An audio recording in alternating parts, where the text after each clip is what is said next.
Il y a plein de gens qui te disent ah bah en fait on n'utilise que 10% de notre cerveau. Si tu leur dis bah on peut retirer 90% de ton cerveau, ils vont pas être d'accord. Ils y croient en fait, mais dans la plupart des cas, il y a quasiment aucune influence sur leur comportement, il y a quasiment aucune influence sur leurs autres croyances. Donc si on leur demande s'ils y croient, ils disent oui. Mais après cognitivement, c'est souvent des choses qui sont assez isolées et qui du coup ont moins d'effets négatifs que si c'est quelque chose qui était vraiment complètement intégré avec le reste de nos croyances.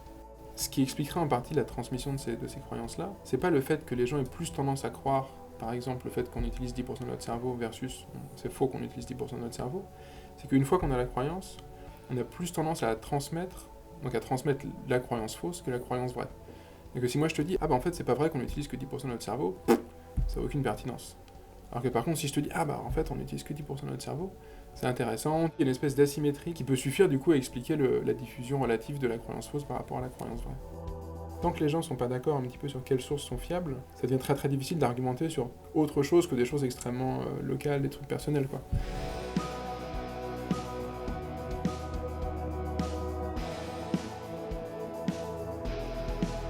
Les gens plus intelligents ont tendance à faire plus confiance aux autres. Et on peut imaginer que c'est parce que justement leur intelligence, a priori, pourrait leur permettre de mieux discriminer et du coup de se permettre de faire plus confiance. On croit plus qu'avant. Et l'immense majorité de ces croyances est probablement plutôt vraie.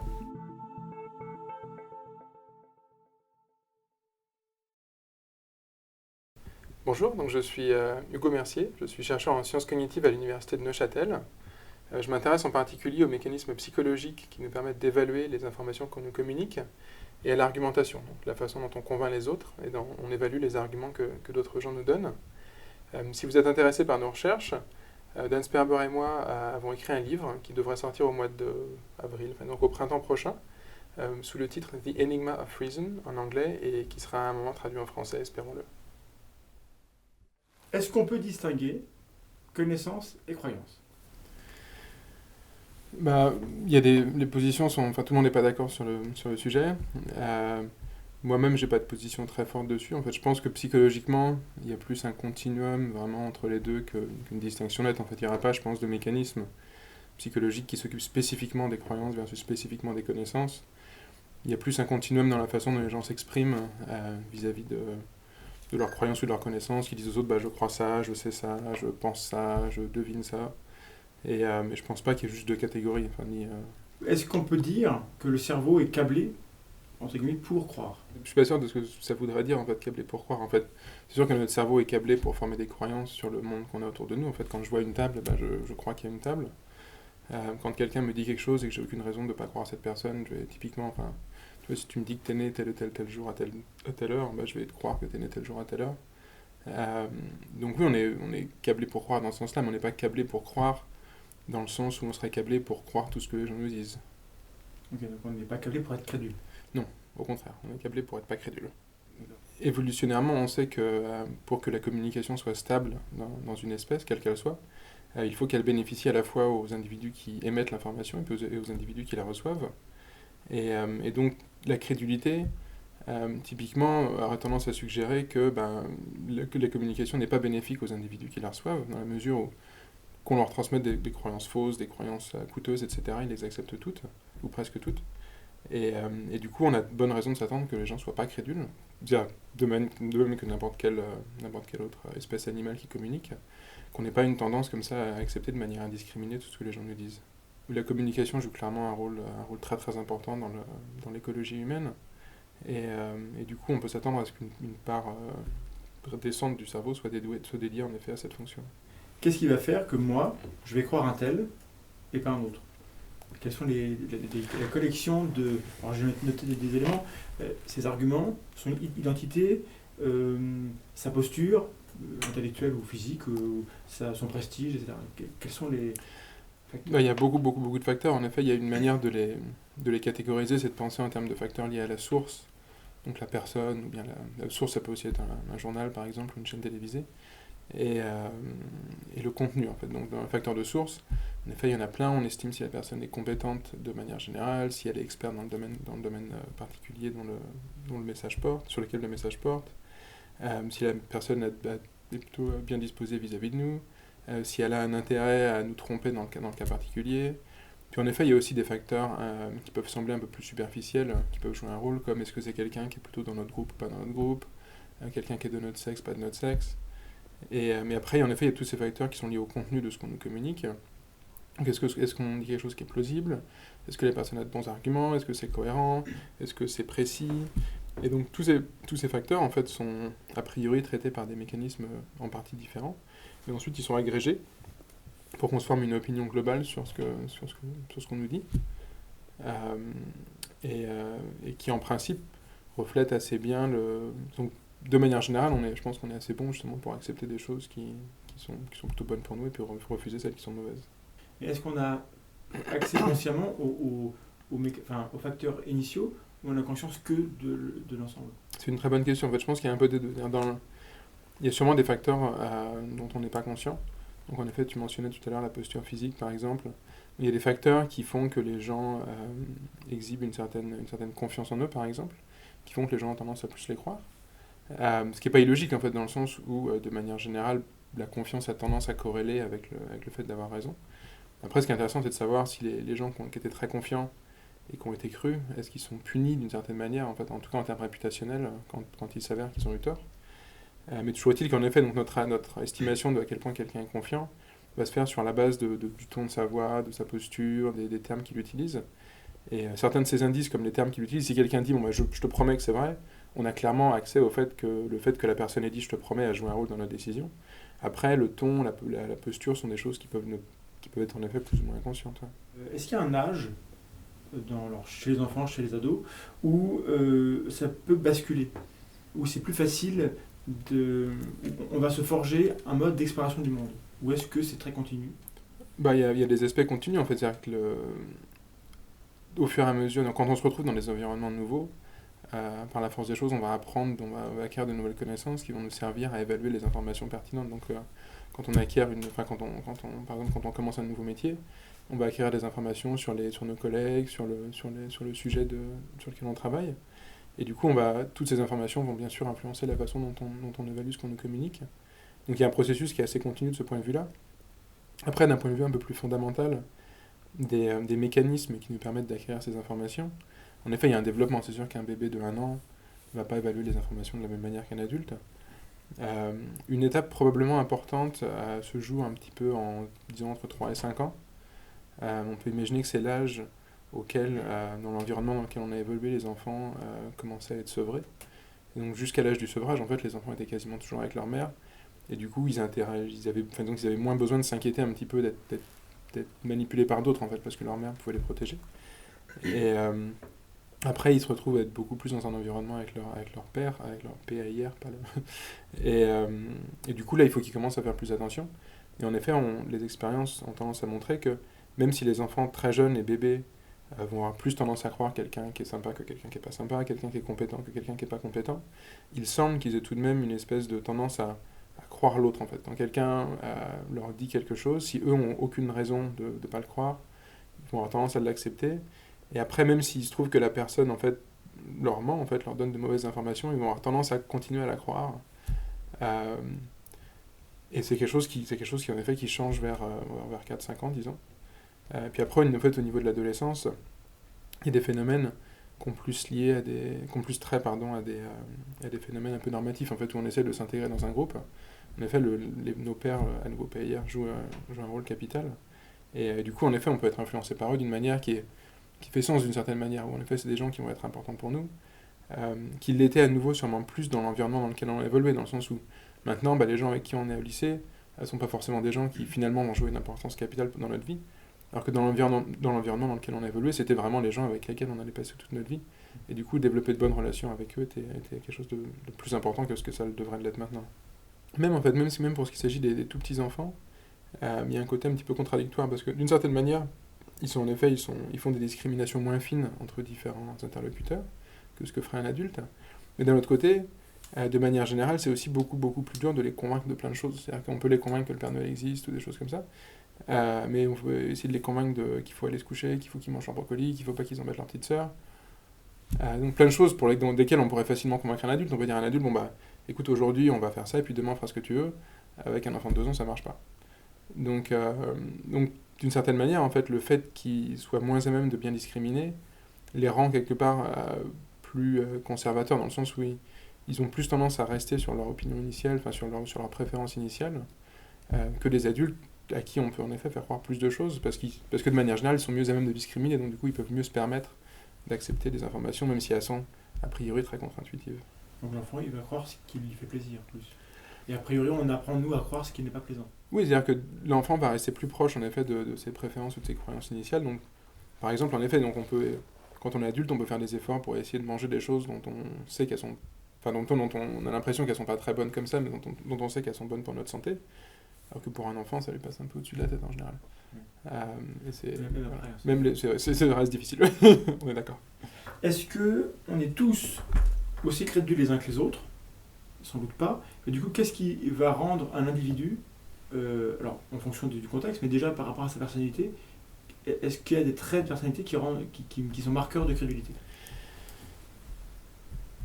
Je sais pas. C'est pas quelque chose que j'ai vraiment étudié. En fait, je m'intéresse pas beaucoup aux différences interpersonnelles.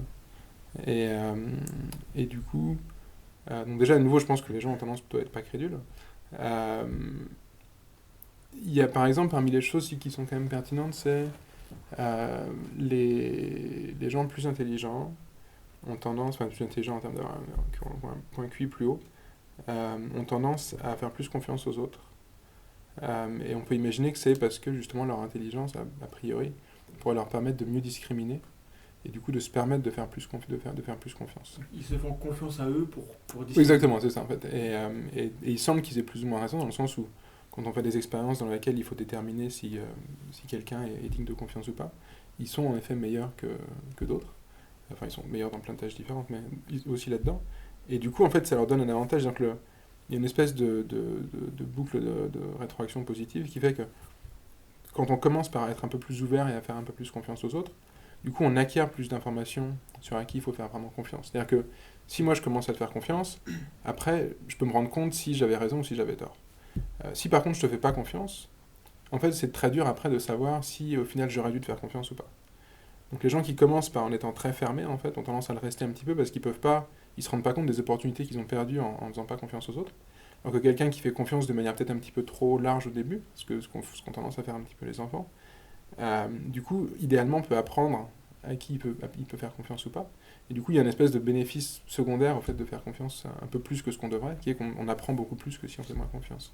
Il y a des facteurs qui vont jouer sur le conservatisme, en fait. C'est-à-dire que typiquement, si t'es très fatigué, si t'as pas du tout envie de réfléchir, si t'as une mauvaise journée, tu vas être plus conservateur dans le sens où ça va être plus dur de te convaincre de changer d'avis sur quelque chose. Donc plus t'es en forme, plus t'es... Enfin, par exemple, il y a même des expériences qui suggèrent que si tu as bu du café, tu vas être plus à même de discriminer entre les bons et les mauvais arguments. Ce qui fait qu'en fait, sur certains points, tu vas plus changer d'avis. Ce qui n'est pas de la crédulité, du coup, parce que tu as accepté de bons arguments. Et donc, de manière générale, oui, il y a ce genre de facteurs où... C'est d'ailleurs ce qu'on sent un petit peu dans notre vie personnelle, en fait, quand on a vraiment une très très mauvaise journée, qu'on est très fatigué, et qu'on a une conversation avec notre partenaire, par exemple, c'est plus dur de parvenir à une solution raisonnée que quand on est en bonne forme, quoi. Est-ce qu'il y a un portrait robot de la personne crédule ou croyante? Est-ce qu'on peut être parfaitement sceptique sur certaines questions et avoir un angle mort? Sans doute que oui, mais du coup, est-ce que ça, est-ce qu'il y a des manières de prévoir ça ou d'expliquer? Il y a toujours ce problème de distinguer le fait d'avoir tort et le fait d'être crédule, en fait. C'est-à-dire que pendant très longtemps, les gens ont cru à l'astrologie pour des raisons qui étaient... Enfin, donc, quelqu'un qui croyait à l'astrologie au XIIe siècle est d'une certaine manière beaucoup moins crédule que quelqu'un qui croit à l'astrologie maintenant. Donc parce qu'à l'époque tout le monde croyait ça, on n'avait pas de bonne raison de penser que la science était beaucoup moins avancée, etc.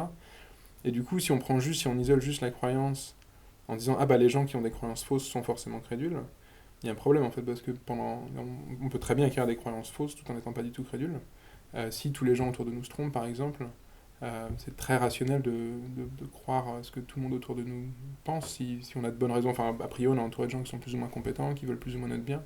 S'ils sont tous d'accord pour croire quelque chose, le fait de le refuser devient presque bizarre et puis pas forcément rationnel. Même si, au final, il se trouve qu'à posteriori, on peut se rendre compte que c'était une croyance fausse. Les gens qui ont peur des vaccins, apparemment, ont leur esprit critique qui est éteint par rapport à ces questions-là. Bah, c'est toujours, en fait, le problème, c'est qu'il y a toujours deux manières de voir ça. C'est que, puis, leur esprit critique est éteint parce qu'ils ont accepté ces informations qui sont en effet fausses. Mais on peut aussi dire en fait que leur esprit critique est un petit peu en surcharge parce qu'ils refusent tous les messages des gens qui leur disent que c'est faux. Donc c'est pas juste c'est pas juste qu'ils acceptent trop d'informations en fait. C'est en fait le problème principal dans ces cas-là, c'est qu'ils en rejettent trop. En fait, ils rejettent les informations qui viennent de la majorité des gens et surtout des professionnels qui leur disent qu'ils se trompent. Donc c'est presque plus ça qu'il faut expliquer en fait. C'est-à-dire que dans beaucoup de ces cas-là, il s'agit de croyances qui sont en fait assez intuitives, assez plausibles. C'est-à-dire que le fait que donc, l'efficacité des vaccins est en soi quelque chose qui est extrêmement bizarre. C'est vraiment, on peut difficilement imaginer une thérapie qui soit moins intuitive. En fait, il s'agit de... Enfin, toi, tu prends une maladie, tu la dilues, tu l'injectes dans quelqu'un qui n'est pas malade, souvent un bébé, d'une manière qui est souvent un petit peu douloureuse. Donc je pense que si on avait voulu concocter le pire traitement possible en termes de est-ce que les gens vont intuitivement se dire que ça marche, on serait plus ou moins arrivé à ça. L'homéopathie ressemble un peu, sans le côté piqûre. Bah, sauf que c'est pas des maladies en fait, ils prennent souvent des substances lambda, ça peut être des plantes, des machins comme ça. On a du pus urétral de bénorragie quoi. C'est pas, je pense que les gens savent souvent pas. Je pense que typiquement les gens imaginent que c'est des plantes, que c'est des machins assez anodins. Et du coup, en effet, c'est du sucre. On prend une pastille de sucre, donc il n'y a pas du tout l'aspect douloureux. On prend ça pareil, on prend ça quand on est malade, typiquement. C'est pas prophylactique. Ouais. Typiquement. Alors que les vaccins, en effet, on injecte un bébé sain avec une maladie par une opération douloureuse. Enfin, je suis pas en train de contester, bien entendu, l'efficacité des vaccins, mais... Je pense qu'il y a un aspect contre-intuitif dans leur proposition de départ qui explique en partie le succès. Je pense que historiquement, le succès des mouvements contre les vaccins, contre la vaccination, s'explique en grande partie par ça. Et donc, il y a par exemple... Il n'y a pas eu de mouvement équivalent pour des actes de chirurgie simple. En fait, quand on a une jambe cassée, qu'on va voir le chirurgien, il nous remet l'os. Intuitivement, on voit bien que l'os, il est cassé en deux, faut que quelqu'un le remette droit. Personne ne s'est jamais plaint de ça, en fait. Oui. Et à l'inverse, il y a des thérapies qui ne marchent pas, comme la saignée, qui sont extrêmement intuitives pour des raisons lambda, et qui du coup ont un succès énorme, quand bien même elles ont en général aucune efficacité. Donc pour revenir au point initial, la plupart de ces croyances fausses qui se répandent, en fait, sont des croyances qui sont sûrement assez intuitives. Et donc on peut assez facilement voir pourquoi elles se répandent. Et ensuite, la question vraiment, c'est pourquoi les gens ne changent pas d'avis. En fait, comment ça se fait qu'on n'arrive pas à les convaincre. D'ailleurs, on a réussi à convaincre la plupart des gens. Quand même, la plupart des gens dans les pays occidentaux acceptent la vaccination, même pour des maladies qui sont plus du tout prévalentes. Donc ce qui est quand même assez... c'est pas mal, quelque part. Mais ça n'empêche pas d'être énervé par les gens qui la refusent. Mais il y a un côté assez... Enfin, quelque part, d'un point de vue psychologique, c'est presque plus étonnant qu'on ait réussi à convaincre autant de gens d'accepter cette thérapie qui est aussi contre-intuitive, plutôt qu'il y a des gens qui la refusent en fait. J'aimerais savoir si tu penses qu'il y a un portrait robot, alors c'est une expression malheureuse mais qui est parlante, pour les promoteurs des croyances, ceux qui vont défendre une croyance, la diffuser, voire l'inventer parfois. À nouveau, malheureusement, dans l'ensemble, je ne sais pas si... Enfin, pour ce qui est des différences interpersonnelles, je ne saurais pas vraiment dire. Parmi les facteurs qui, par contre, de manière générale, peuvent pousser un peu tout un chacun à promouvoir des croyances qui sont fausses ou douteuses. Mais donc, en fait, on a des biais. Par exemple, il y a beaucoup de croyances dans le monde qui paraissent assez extraordinaires, qu'on trait à des protections. Donc, par exemple, à des sorts. Si on dit mais les trucs, par exemple, on trouve aussi dans le sport des superstitions. Si tu commences toujours par faire tes lacets du côté gauche, tu vas avoir un bon match, des choses comme ça. Ou bien alors, si tu tapes la tête 3 fois contre le truc de ta porte, tu pourras rentrer chez toi sans problème. Enfin, il y a plein de croyances comme ça qui paraissent assez absurdes. En fait, c'est possible qu'il y ait un biais dans la motivation que les gens ont à distribuer ce genre de croyances, dans le sens où le fait de communiquer des mécanismes de protection comme ça, en général, fait qu'on se fait bien voir par les autres. C'est-à-dire que si toi tu me dis, fais attention, parce que tu vois, si tu fais ça, il va se passer ça, du coup il faut absolument que tu fasses ça pour empêcher qu'il y ait cette mauvaise chose qui arrive. Donc, tu vois, tu vois, pour prendre l'exemple qui est vrai, si tu te couvres mieux, tu auras moins de chance d'attraper un rhume.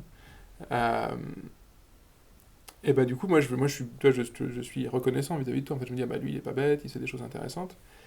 Et en fait, il y a pas mal de... le problème, c'est que ça tombe dans un espèce de trou. C'est Pascal Boyer, un collègue qui a étudié ça, dans lequel, pour certaines protections, on se rend pas compte, en fait, vraiment du truc, si ça marche ou pas. Comment dire ça Donc, tu me donnes une protection pour dire, si tu fais pas ça, attention, il y a une chance que tu meurs. Je fais ça, et je meurs pas. Et du coup, après, une fois que tout le monde commence à pratiquer ce truc-là, ça peut paraître un petit peu logique presque en fait, parce qu'il y a personne qui a envie d'essayer de pas le faire parce que les risques sont énormes et puis le coût de s'engager dans ce comportement finalement assez anodin, même si un peu absurde. est assez bas. Donc, non, c'est le genre de cas, je pense que là, il y a une motivation qui est qu'en effet, quand on transmet ses croyances, on se fait plus ou moins bien voir. On a aussi commencé à travailler sur avec un collègue japonais, une collègue en Hongrie, sur des mythes pseudo-psychologiques, en fait, comme par exemple le fait qu'on n'utilise que 10% de notre cerveau. Et ce qu'on commence à observer, c'est que ce qui expliquerait en partie la transmission de ces croyances-là, c'est pas le fait que les gens aient plus tendance à croire, par exemple, le fait qu'on utilise 10% de notre cerveau versus c'est faux qu'on utilise 10% de notre cerveau, c'est qu'une fois qu'on a la croyance, on a plus tendance à la transmettre, donc à transmettre la croyance fausse que la croyance vraie.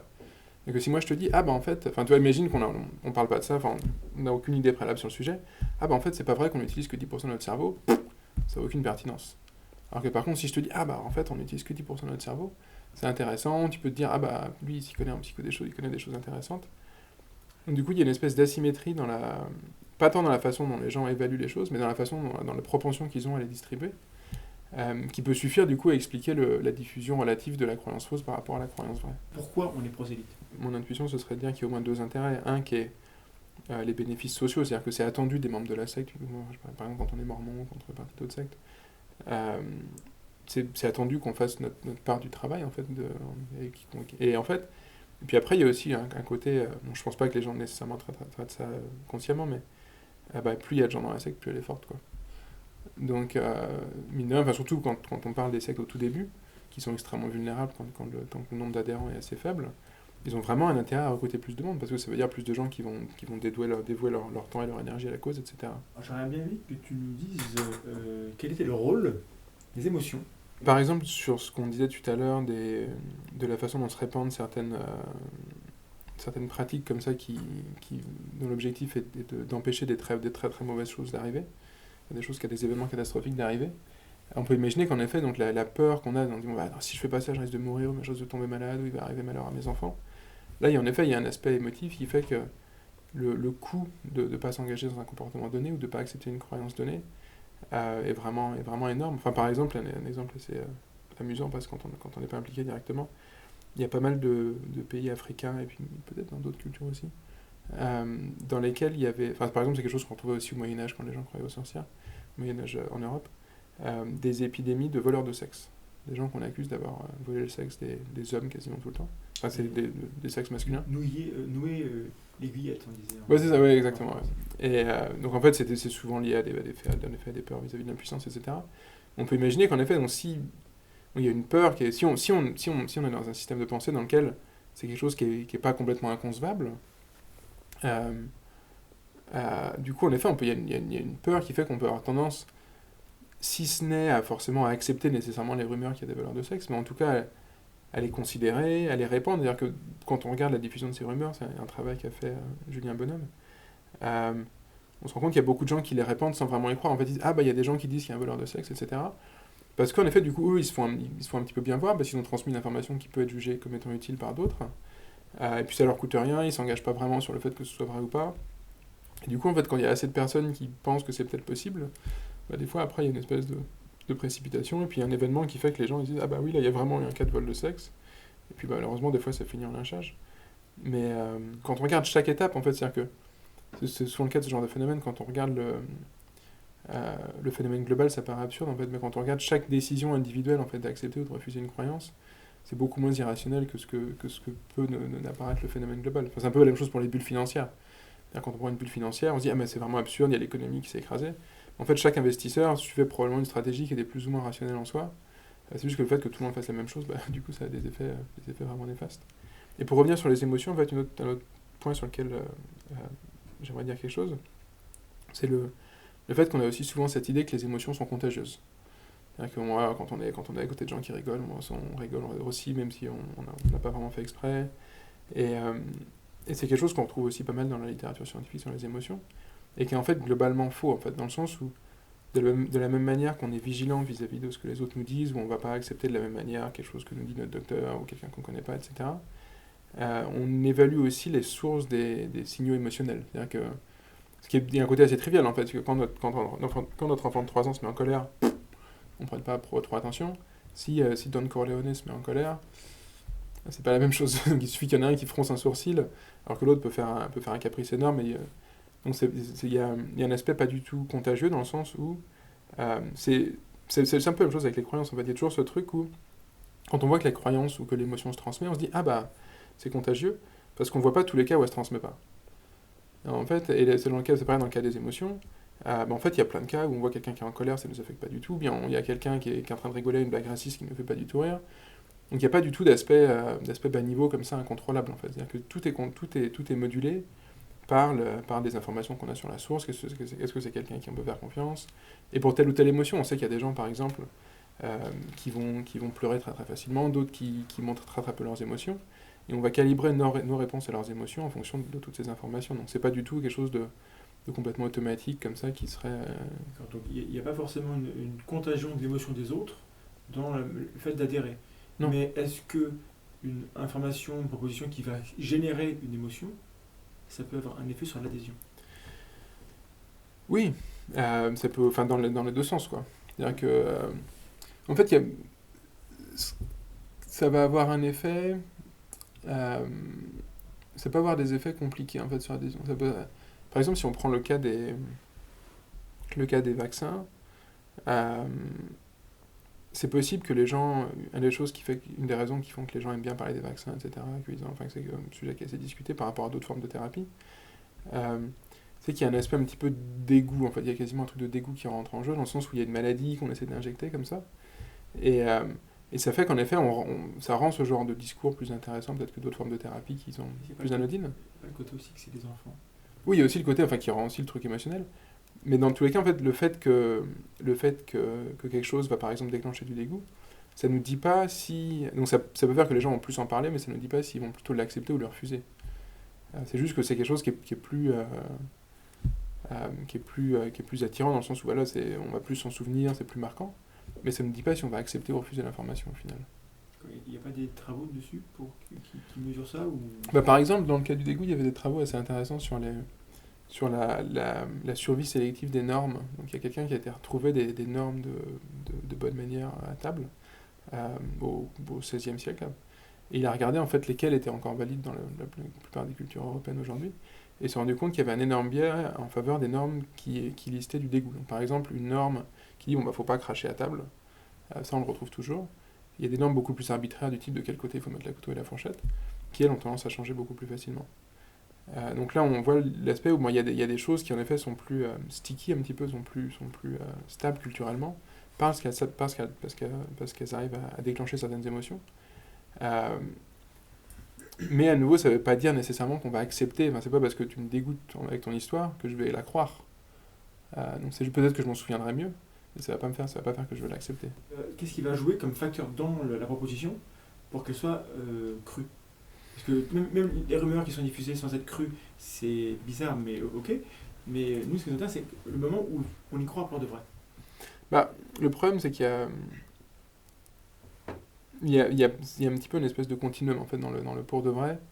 Il y a des degrés comme ça de croyance en fait. C'est-à-dire que en fait, on peut rejeter complètement quelque chose ou on peut l'avoir complètement intégré, mais il y a plein de degrés intermédiaires. Donc par exemple, les théories du complot, la plupart des gens, il y a plein de gens qui y croient, dans le sens où en effet, si tu leur demandes est-ce que tu crois que le 11 septembre a été causé par les Américains, ils vont te dire oui.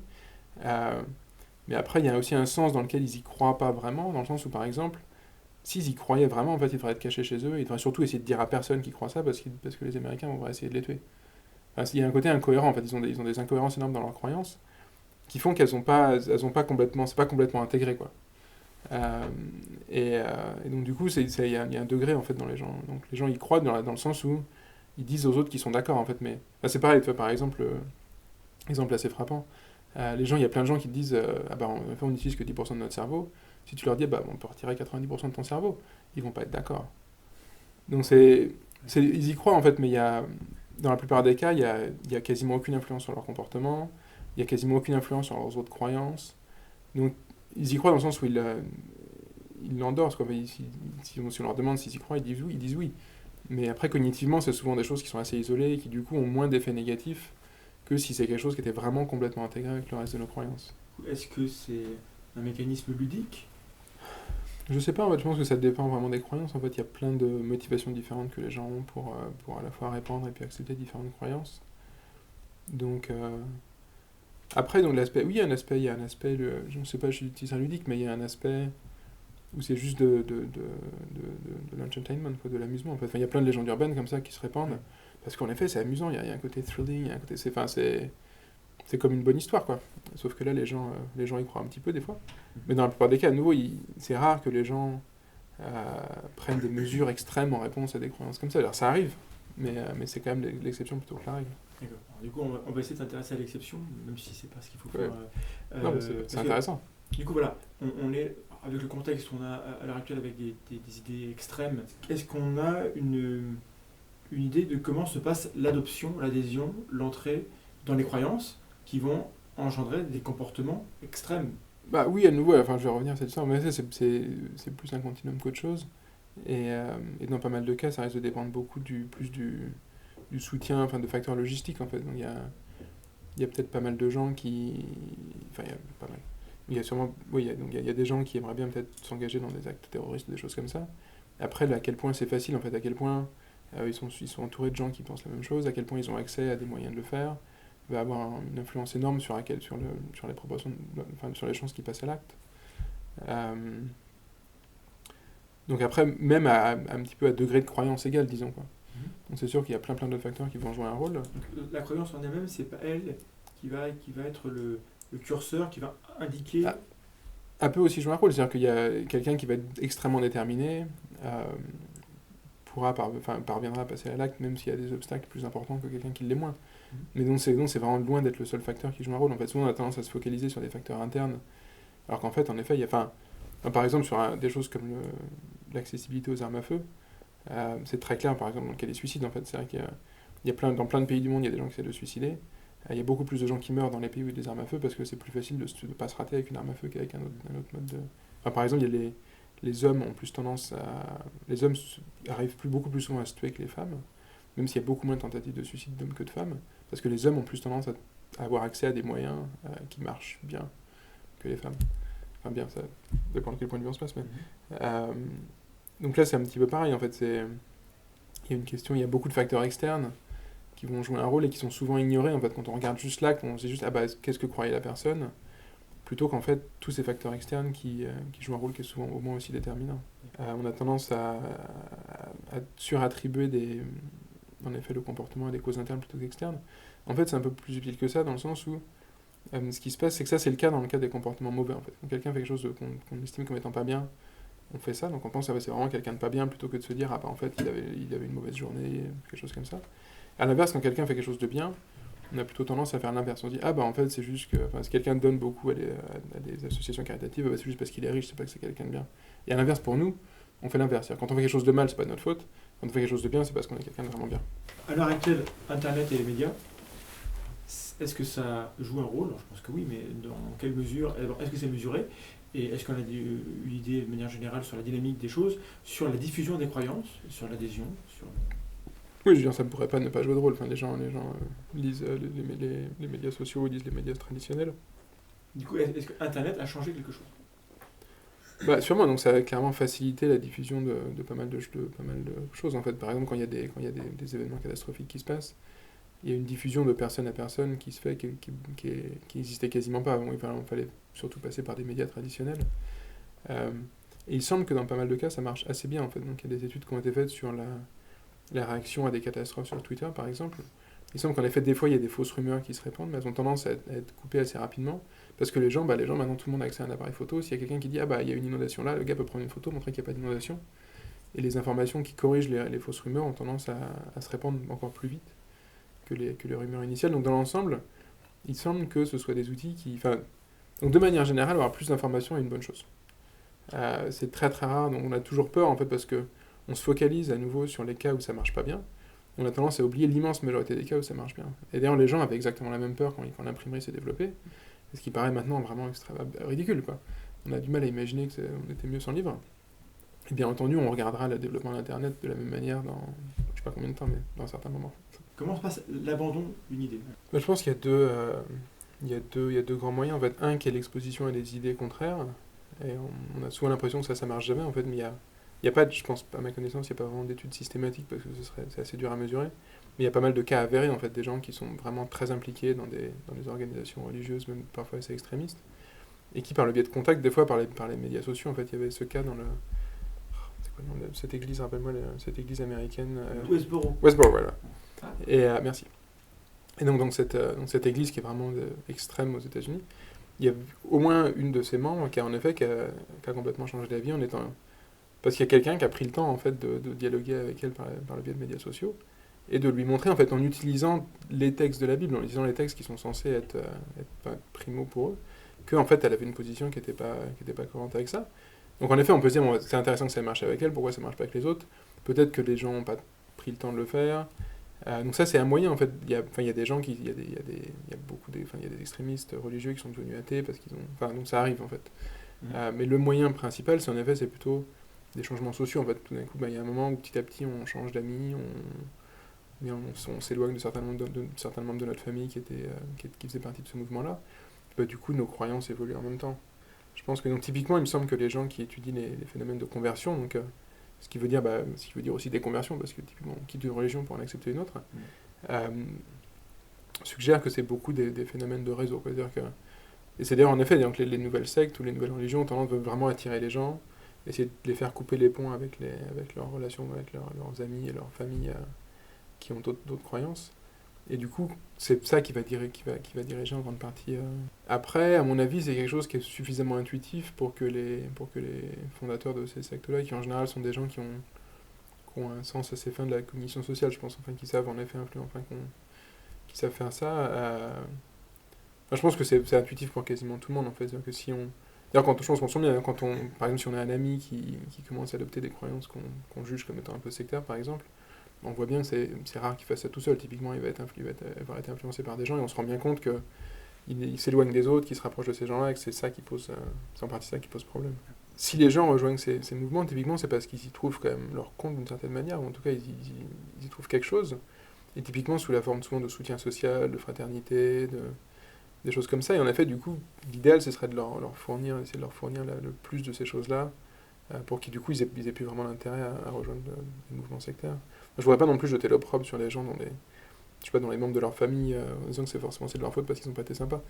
Mais c'est sûr que toutes choses égales par ailleurs, plus les gens ont un environnement enrichissant et supportif autour d'eux, moins il y a de chances qu'ils joignent des sectes. Je dis pas que c'est impossible que quelqu'un qui semble parfaitement bien intégré dans son environnement joigne quand même une secte, mais c'est probablement la moins de chances d'arriver. Parce que moi, est-ce que je peux me rendre compte que moi, ou quelqu'un que je connais, est en voie de se radicaliser, et si on a peur que ça arrive, comment on fait pour prendre des précautions? Le problème, je pense, s'en rendre compte, c'est assez facile, typiquement dans le sens où on se rend bien compte que nos croyances sont différentes de celles des autres, je pense, typiquement, enfin, je pense que le problème, c'est que, typiquement, ce qui va se passer, c'est qu'on se dit, ah bah oui, mais c'est moi qui ai raison, quoi. Et en effet, il y a des cas où on a raison, il y a des cas où on se radicalise, entre guillemets. Enfin, typiquement, tous les mouvements sociaux contestataires qu'on juge maintenant comme étant des évidences, comme les mouvements pour les minorités raciales, pour les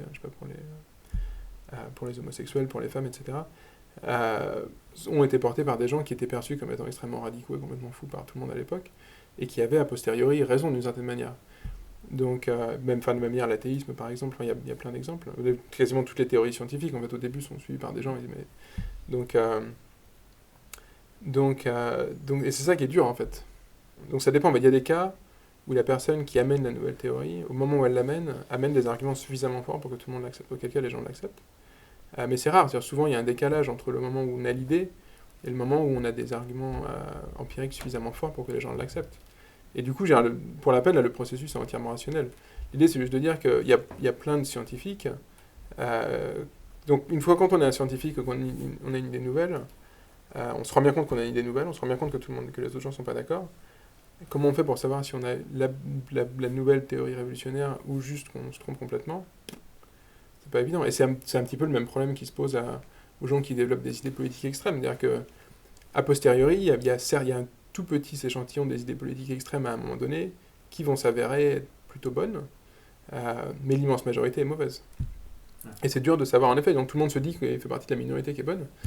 Et, et je sais pas s'il y a vraiment un moyen foolproof de se rendre compte qu'on est dans le... Peut-être de douter. Oui, bah oui, oui. Oui, il faut douter assez, mais à nouveau, il y a des cas où on a raison, donc c'est... Enfin, je ne veux pas encourager la radicalisation, mais je vois bien que c'est pas...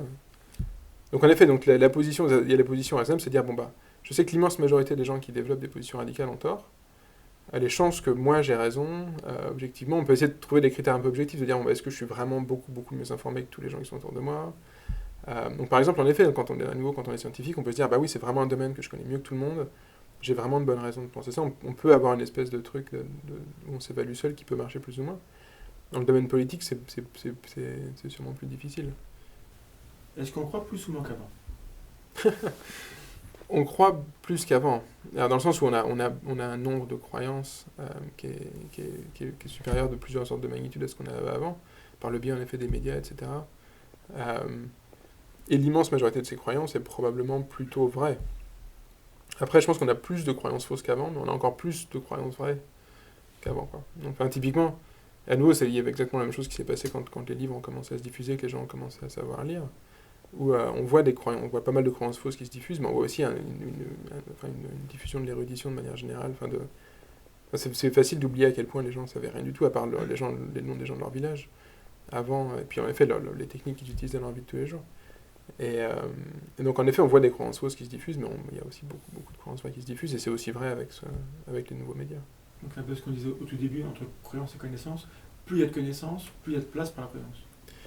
Bah si par croyance tu veux dire des choses qui peuvent être fausses, non, mais... ça dépend ça dépend si on prend le point de vue personnel, où moi je pense que je sais que j'ai une connaissance donnée, qui peut très bien être quelque chose de complètement faux, bien si on prend ce qui est un petit peu l'état de la science, où on dit ouais, ça c'est une connaissance et ça c'est une croyance. Mais oui, donc oui, il y a plus de choses fausses qui se répandent, mais il y a encore plus de choses vraies qui se répandent. Est-ce que les débats d'idées qu'on a dans la société, est-ce qu'on en a assez? En termes politiques, on a du débat, mais est-ce que c'est du vrai débat politique? Et ensuite, est-ce que le vrai débat d'idées est assez présent? Probablement pas. Dans le sens où, en effet, les débats, par exemple, quand il y a un débat présidentiel, c'est pas un débat, dans le sens où chaque personne s'adresse à son public, plutôt éventuellement un tout petit peu aux indécis, plutôt qu'à l'autre candidat. Donc ça, c'est pas un vrai débat, dans le sens où dans un vrai débat, on est censé essayer de faire changer d'avis l'autre personne, quoi. Et en effet, c'est très possible que... je sais pas si c'est aussi vrai en France qu'aux États-Unis, mais qu'on ait tendance à être un petit peu à éviter d'antagoniser les gens, et du coup éviter d'avoir des discussions politiques, parce qu'on sait qu'en effet, des fois, ça peut devenir assez émotionnellement problématique, quoi. Enfin, les gens se mettent en colère, et puis on n'a pas envie de perdre des amis ni rien. Mais oui, il serait souhaitable, en effet, que les gens puissent peut-être discuter de ces choses-là de manière un petit peu plus à tête reposée, et que du coup, en effet, on puisse espérer que l'échange d'arguments, s'il était plus développé, surtout maintenant, où on peut vraiment avoir accès à toutes les informations, on appuie sur notre smartphone et puis on a accès à toutes les données qu'on veut quasiment, que du coup ça permette la meilleure diffusion des croyances vraies sur l'état du monde, sur l'état de l'économie, sur des choses importantes. Encourager le débat d'idées pour se familiariser avec les sophismes et compagnie, est-ce que c'est pas une des bonnes réponses contre les croyances fausses et le conspirationnisme et les dérives sectaires de manipulation? Oui, je sais, c'est... De manière générale, en effet, donc il y a des études qui montrent en effet que plus les gens argumentent, plus ils deviennent bons à argumenter. Ce qui peut aussi avoir des effets pervers. En fait, s'il se trouve que c'est quelqu'un qui est conspirationniste, il va aussi être meilleur pour essayer de convaincre les gens d'adopter ces théories-là. Mais de manière générale, ça va avoir un effet net positif. Donc ça, c'est sûr.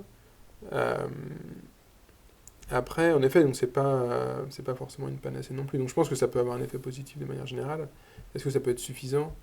C'est pas clair. En fait, dans le cas des théories du complot, tant qu'on est dans un système politique qui n'est pas complètement transparent, on ne peut pas faire complètement confiance à nos gouvernants, il y aura des théories du complot parce qu'il y aura si pas des complots, mais en tout cas des gens qui s'entendent d'une manière qui est plus ou moins légale ou immorale. Il y aura des choses qui seront suspectes et qui vont du coup donner naissance à des théories qui, même si elles n'ont pas forcément raison sur les détails de la théorie qui est mise en œuvre, il y a une espèce de fond général de méfiance qui est pas, malheureusement, qui n'est pas forcément injustifié. Il y a une étude assez jolie, mais qui était que corrélationnelle, qui suggérait que les pays dans lesquels l'apprentissage à l'école reposait plus sur l'apprentissage collaboratif, où les enfants doivent justement comme ça argumenter entre eux, avait tendance à produire des citoyens qui faisaient plus confiance aux autres, en fait, parce qu'ils savaient que vous pouvez discuter avec les autres, que les autres avaient, quand il y avait des désaccords d'opinion, en fait, les autres avaient peut-être de bonnes raisons pour penser ce qu'ils pensent. Donc on peut imaginer, en fait, il y a des données qui suggèrent qu'en effet, qu'il y a des effets bénéfiques assez larges du fait que les gens délibèrent plus. Ouais. Qu'est-ce qui peut rendre une société ou un groupe plus fragile au discours irrationnel ou pré-rationnel ou manipulateur? Est-ce qu'une démocratie, c'est la panacée parce que ça a des fragilités particulières? C'est sûr que donc, je pense qu'on retrouve un petit peu le thème de tout à l'heure. En fait, typiquement, dans une démocratie, il y a plus d'informations qui est diffusée, parce qu'il y a, typiquement, enfin, ça dépend des démocraties, mais il y a la liberté de la presse et de l'expression qui est plus ou moins garantie. Et du coup, c'est ce qu'on disait tout à l'heure, en fait, ça veut dire qu'il y aura plus de croyances fausses qui vont être diffusées, mais aussi beaucoup, beaucoup plus de croyances vraies. Donc on peut imaginer, en effet, dans un pays complètement totalitaire où il n'y a pas du tout de presse, en effet, il y a peut-être moins de croyances fausses qui se diffusent par le biais de la presse, mais il y a aussi beaucoup, beaucoup, beaucoup moins de croyances vraies qui se diffusent pas. Enfin, qui se diffusent.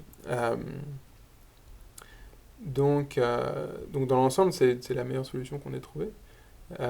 Plus il y a d'informations qui est communiquées, de manière générale, mieux les choses vont marcher. Donc clairement, il y a plus d'informations communiquées dans une démocratie que dans d'autres systèmes. Par ailleurs, au sein des démocraties, en effet, il y a des degrés de corruption, de confiance dans le gouvernement, des choses comme ça qui varient énormément. Et en effet, à mon avis, il y a moins de théories du complot en Norvège que... je sais pas quel pays démocratique je veux offenser en le prenant comme un contre-exemple, mais... La France, oui, par exemple, oui, en effet, où en effet il y a des gros problèmes de confiance vis-à-vis des gouvernants parce que les lois sont pas très bien faites. Mais comme c'est les gens qui font les lois qui... et du coup, mon prédiction, ce serait qu'il y a moins de théories du complot en Suède, dans un pays où en effet la gouvernance est vraiment plus transparente, où les gens ont plus confiance dans leur gouvernement de manière générale, que dans des pays comme la France ou les États-Unis où la confiance vis-à-vis du gouvernement est vraiment très très basse, et pour des raisons qui sont pas que mauvaises. Le message aux politiques qui disent qu'il faut lutter contre le conspirationnisme, on entend ça, ça commence par eux. La balle est dans leur camp, la balle est dans leur camp. Il faut vraiment plutôt que d'essayer de cibler, parce qu'au contraire, en fait, je pense que toute action, il y a comme ça, il y a Kastenstein aux États-Unis qui avait suggéré en effet des moyens comme ça d'intervenir, d'empêcher les idées conspirationnistes de se répandre, et ça fait que les alimenter. Et forcément, quand on a le gouvernement qui dit il s'attaque aux idées conspirationnistes, forcément les gens se disent ça prouve qu'il y a un complot. Donc c'est pas une bonne idée, quoi. Je pense qu'en effet, mais du coup, forcément, ils n'ont pas envie de faire le truc qu'ils devraient faire parce que ça va pas dans leurs intérêts. Ils sont pas fous, quoi. Est-ce qu'il y a une pente glissante de la croyance? Est-ce qu'il y a une dynamique qui dirige vers plus de croyances fausses, entendu fausses, avec des dangers d'intérieur? Je pense que donc ça peut arriver. Je pense pas que ce soit un phénomène général, en fait. Sinon, tout le monde aura des croyances extrêmes dans tous les domaines. Donc, en effet, on en revient toujours au même problème qu'on avait tout à l'heure. En fait, quand on voit un cas où ça s'est passé, on se dit c'est intéressant ce phénomène et tout.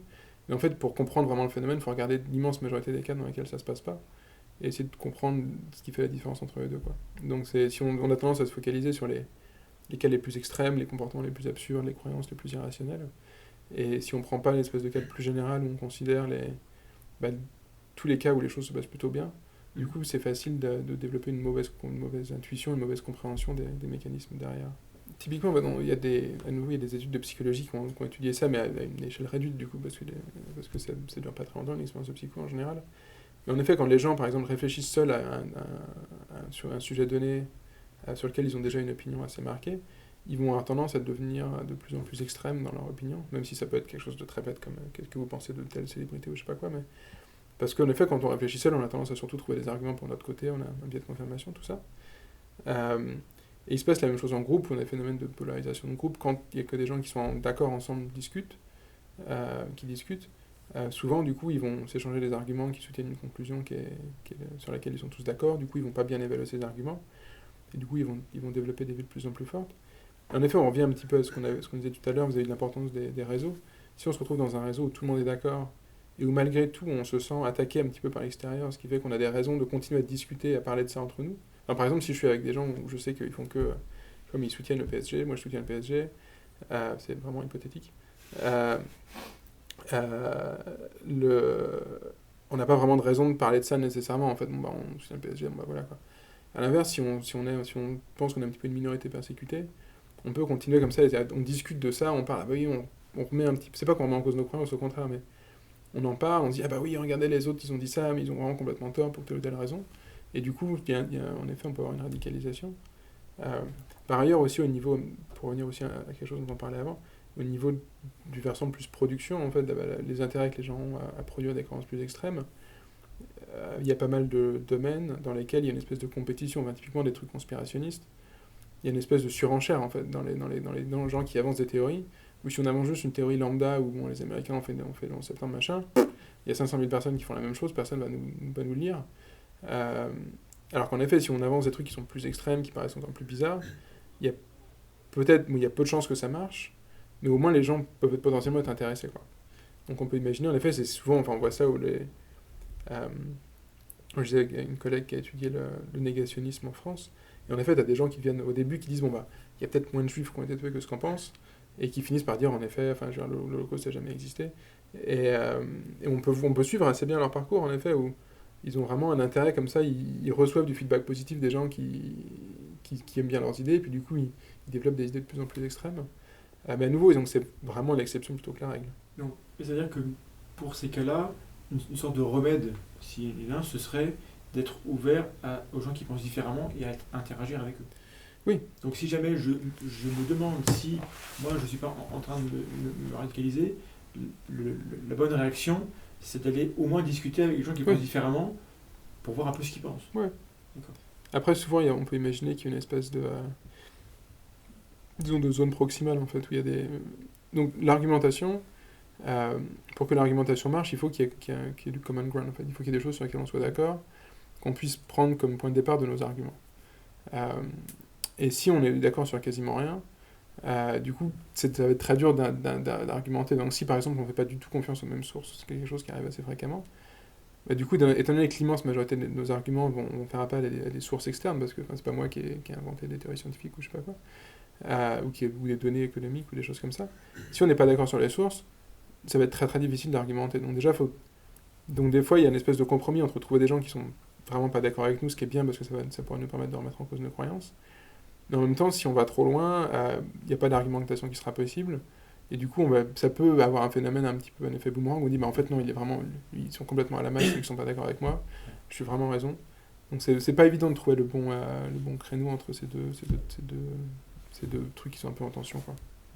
Est-ce qu'il est possible, réellement, ou est-ce qu'on s'illusionne, de devenir, et d'aider les gens à devenir plus critiques, ou mieux critiques? Oui, plutôt mieux critique, en fait, parce que, non, d'une certaine manière, on est presque trop critique, mais... oui, c'est possible, oui. Mais je pense que plutôt que d'apprendre vraiment des manières de penser, en fait, ça passe beaucoup euh, par des connaissances ponctuelles. En fait, on va par exemple apprendre aux gens comment marche la science pour qu'ils apprennent à mieux faire confiance, enfin pour qu'ils apprennent à que, quand ils lisent dans le journal, ah bon, on a trouvé la nouvelle, enfin je sais pas, que le café ça cure le cancer, ça cure ça, le cancer ça guérit, le café le café ça guérit le cancer, que quand ils voient ça dans le journal, ils savent qu'en fait, il y a probablement une étude derrière qui a montré qu'il y avait peut-être un tout petit effet, et puis il y a d'autres études qui montrent un effet dans l'autre sens. Donc il y a une espèce d'éducation scientifique, par exemple. Donc ça revient au point qu'on disait avant, que tant que les gens ne sont pas d'accord un petit peu sur quelles sources sont fiables, ça devient très très difficile d'argumenter sur autre chose que des choses extrêmement locales, des trucs personnels, quoi. Donc dès qu'on veut parler de politique, de sciences, de croyances un petit peu culturelles, si on n'est pas d'accord sur quelle source est fiable, c'est pas facile. Et du coup, ce serait bien, je pense, en effet, d'apprendre mieux aux gens, pas forcément de faire confiance à la science de manière aveugle, mais au contraire, en leur apprenant mieux, par exemple, comment fonctionne la science, ou comment fonctionne la politique, par exemple, de leur permettre de mieux discriminer. Par exemple, en fait, les politiciens, on s'en méfie, mais ils tiennent beaucoup plus de leurs promesses que ce qu'on croit. Quand on regarde les plateformes des hommes politiques, je ne sais plus si on a parlé de ça la dernière fois, mais quand on regarde les plateformes des hommes politiques et ce qu'ils essayent vraiment de faire, et ce qu'ils souvent ils arrivent à faire après au niveau politique, en fait, c'est l'immense majorité de ce qui est sur la plateforme et ce qui se retrouve dans ce qu'ils font. Et les gens, quand tu leur demandes combien de promesses ils tiennent, les gens disent, mais ils ne tiennent aucune de leurs promesses. Donc je pense qu'en effet, si les gens connaissaient un petit peu mieux la façon dont les institutions marchent, on peut espérer qu'ils seraient mieux à même de discriminer entre les bonnes et les mauvaises informations. Donc le plus important, c'est d'apprendre ce qui est une bonne source. Voilà, exactement. Ouais. Et pourquoi c'est une bonne source et tu es optimiste ou pessimiste par rapport à ce qui se passe? Sur le fait qu'on met en place les bonnes choses pour aider les gens à être mieux critiques. Donc il y a du travail à faire, quoi. Je pense qu'en effet, par exemple, au niveau de l'éducation des sciences, il y a pas mal d'associations en France, en tout cas, qui poussent pour faire mieux comprendre vraiment aux étudiants le rôle des débats dans l'histoire des sciences, le rôle de l'expérimentation, de la remise en cause, etc. Ce qui fait qu'après, on peut espérer que ça les arme mieux à comprendre ensuite, à lire des comptes rendus de découvertes scientifiques. Donc, dans l'ensemble, oui, je pense que les choses vont de mieux en mieux, en fait, mais il y a encore beaucoup, beaucoup de choses qui peuvent s'améliorer. Ouais. Est-ce qu'il y a une chose que tu as crue dans le passé, que tu ne crois plus du tout, et quel regard tu portes sur cette croyance que tu avais, et sur comment tu as changé?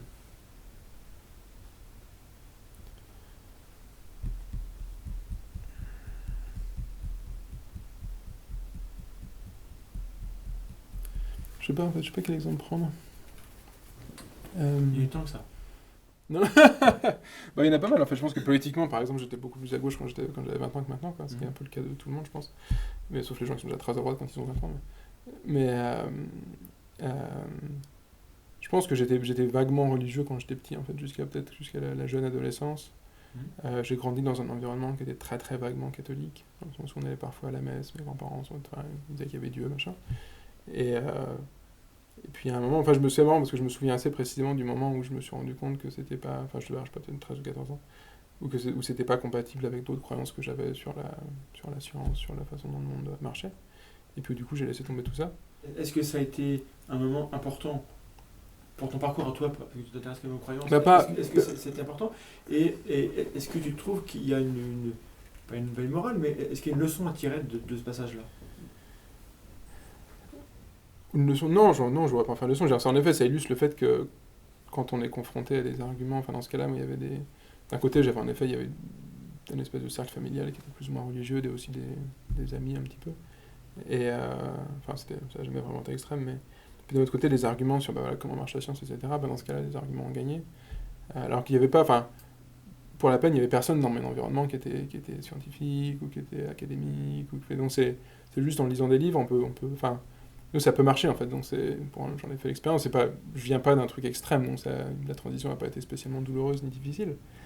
Mais en tout cas, ça illustre un cas en effet où c'est vraiment, j'ai lu des livres avec des arguments dedans qui m'ont convaincu. Et ça m'a fait abandonner des croyances que j'avais un petit peu prises pour acquis jusqu'à présent.